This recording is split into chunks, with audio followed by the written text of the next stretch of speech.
Assalamualaikum warahmatullahi wabarakatuh. Nama saya Firan Abdi Amali, kelas 3B, akan menjelaskan pembelajaran motorik.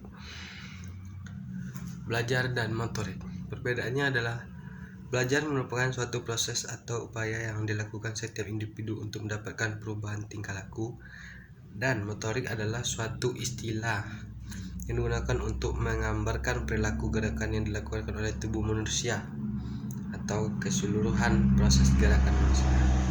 Pengertian pembelajaran motorik banyak diartikan oleh para pakar ilmuwan. Menurut Dronsky tahun 1981, belajar motorik adalah proses perubahan individu sebagai hasil timbal balik antara latihan dan kondisi lingkungan. Kedua, menurut Exenden tahun 1984, belajar motorik adalah suatu perubahan perilaku gerak yang relatif permanen sebagai hasil dari latihan dan pengalaman. Ketiga adalah Sekhmet tahun 1988, sejarah motorik adalah suatu proses perubahan yang relatif permanen sebagai akibat dari latihan dan pengalaman. Selanjutnya adalah kesimpulan dari semua itu. Dari pengertian di atas dapat disimpulkan bahwa pengertian belajar motorik adalah proses perubahan individu, baik berupa perilaku, gerakan maupun respon yang relatif permanen.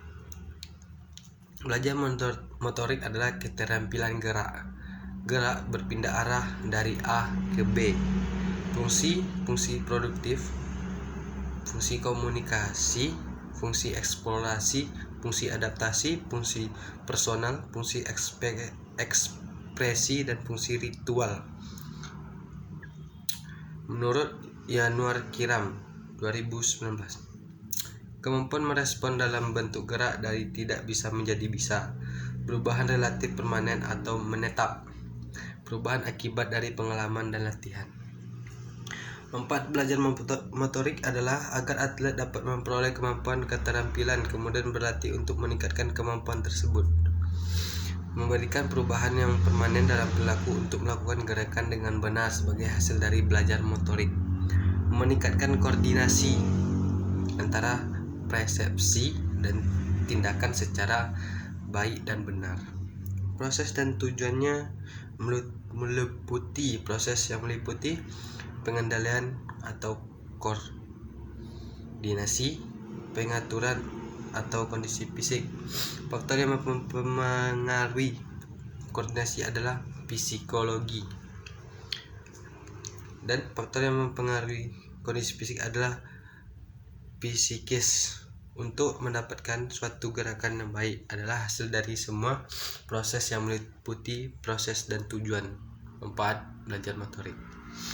Tahapan belajar dalam motorik ada beberapa, yaitu kognitif, asosiatif, otomatis. Kognitif adalah ditandai oleh usaha terutama perilaku untuk keterampilan baru yang paling lambat dan tidak tetap. Dan asosiatif adalah permulaan dari tahap ini ditandai oleh semakin efektif cara siswa melaksanakannya dan tugas gerakan, dan dia mampu menyesuaikan diri dengan keterampilan yang dilakukannya. Penampilan mencapai asosiatif. Selanjutnya terakhir adalah otomatif. Otomatif adalah penampilan mencapai tingkat kecakapan yang paling tinggi dan telah menjadi otomatisasi atau terotomatiskan. Selanjutnya adalah perkembangan motorik. Perkembangan motorik ada dengan perkembangan motorik kasar dan halus. Yang pertama yang kita bahas adalah tentang motorik kasar. Motorik kasar, gerak yang digunakan otot-otot yang lebih besar, tidak begitu menekan ketepatan, dan banyak menggunakan anggota tubuh atau seperti contohnya adalah lari, lompat, dan lempar. Selanjutnya adalah motorik halus, merupakan gerakan yang sangat tepat dan akurat, serta menggunakan otot-otot yang lebih kecil dan cenderung manipulatif. Didapat setelah melakukan proses belajar, dan contoh adalah menjahit, menghitung, menulis, memasukkan benang ke lubang. Perubahan dari hasil belajar ada 3, yaitu kognitif, afektif, dan psikomatik. Karakteristik belajar motorik. Belajar motorik merupakan suatu proses belajar merupakan dari hasil latihan. Kapabilitas bereaksi merupakan hasil belajar motorik. Belajar motorik relatif permanen. Belajar motorik dapat menimbulkan efek negatif.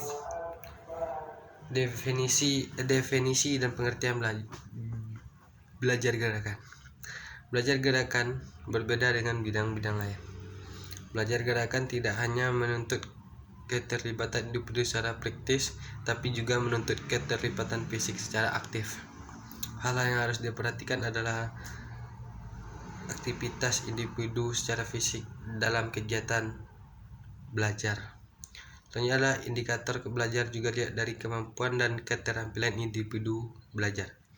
Hal yang perlu ditegaskan adalah indikator pembelajaran gerak tidak hanya dilihat dari segi pemanasan secara kognitif, tetapi juga dilihat untuk kerja keterampilan gerak. Kemampuan individu dalam melaksanakan apa yang telah mengertinya secara kognitif ke dalam aktivitas gerak yang terwujud ke dalam aktivitas gerak.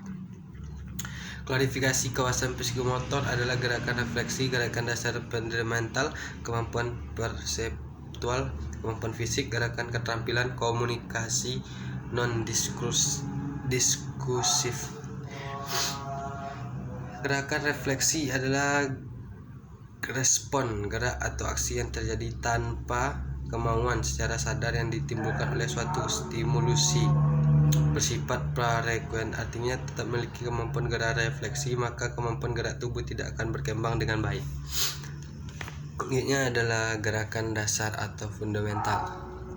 Jadi setelah dengan pertumbuhan tubuh dan tingkat kematangan pada anak dapat dilakukan pada masa bayi dan masa anak-anak. Dapat disempurnakan pada masa-masa sesudahnya melalui proses latihan. Kemampuan perseptual. Kemampuan perseptual adalah kemampuan untuk menginterpretasi stimulus yang ditangkap oleh panca indera atau ingatan. Kemampuan fisik adalah ketahanan atau endurance, kekuatan atau strength, kelenturan atau flexibility, kelincahan atau agility. Gerak terampil. Mampu melakukan tugas gerak secara efisien dan efektif. Pelaksanaan gerak tidak banyak mengeluarkan tenaga, dan pelaksanaan gerak sesuai dengan apa yang dikehendaki atau efektif. Komunikasi diskursif. Komunikasi non-diskursif adalah komunikasi melalui perilaku gerak tubuh, gerakan ekspresif, dan gerakan imperatif.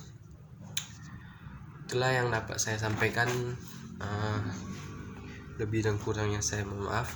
Wabillahi taufiq wal hidayah. Wassalamualaikum warahmatullahi wabarakatuh.